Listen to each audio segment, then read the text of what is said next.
Okay, we've got the landspeedrecord bike, Rob, but one of the other key things was to apply the efficiencies maximised there into other vehicles, maybe a superbike, maybe a commuter, maybe a touring bike. I think what we've got is we wanted to prove that it worked, so we went as fast as possible, and we went with as little compromise as possible to manufacture the landspeedbike. I think beyond any doubt whatsoever, the concept works, and it works incredibly well. But now the challenge is that what does that mean in the real world? You know, as you reduce speed, then the amount of energy that you're saving at lower speeds is also reduced. So it's about identifying the different market segments in the motorcycle world, seeing how the duct can be packaged and the benefits that can be gained. Yes, because even though it's reduced, there are still benefits to be had, especially for a commuter vehicle. That duct actually is easier to package in some ways through the middle of a bike, especially a three-wheeler. So let's consider that the landspeedbike has got a reduction in drag of 70%. Yeah. Incredible. That's brilliant. But nobody's going to ride around on one of those bikes. But the number is so great that if on a sports bike you manage to, with compromise, you manage to package a duct maybe 50% or a third of the size. Yeah.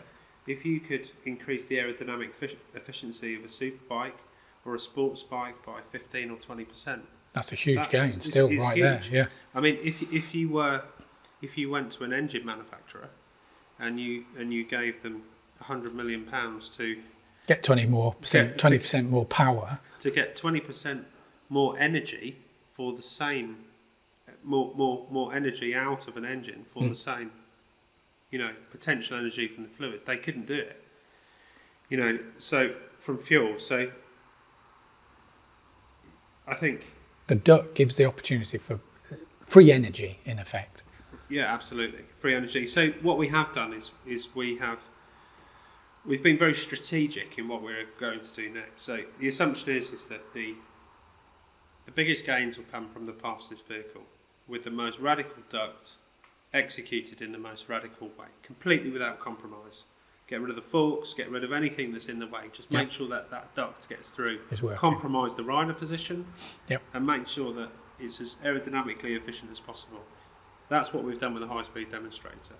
The next thing to do is to work out what's the lowest level that this duct has a benefit, a significant advantage, which is worth having, and that we've identified being a city high-speed city not a high-speed but a city commuter. So, for instance, that would be a scooter above 300cc.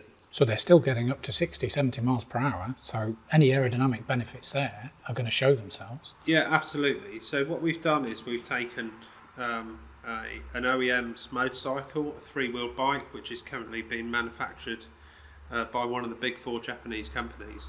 We've retrofitted in a duct, and generally speaking, what's happening with EV is that you generally exhaust the battery energy by pushing the bike through the high drag drive cycle.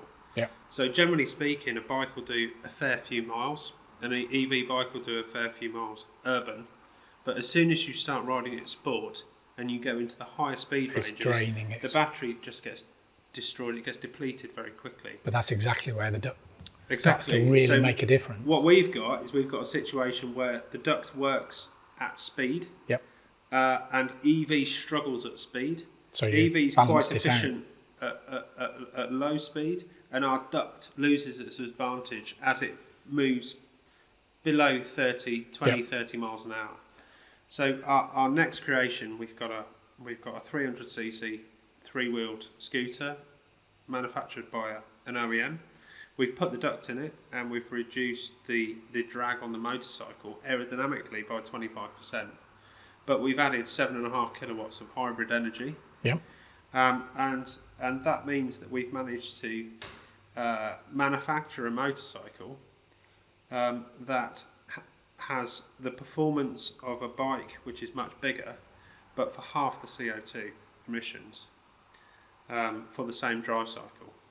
So, and that is really what we're talking about when it comes to compromises of engineering. You may have aspects of design which give benefits in a certain area of a drive cycle, and ones that give. And what we're suggesting is that this radical version exploits the duct. The landspeedbike. In its entirety. Yep.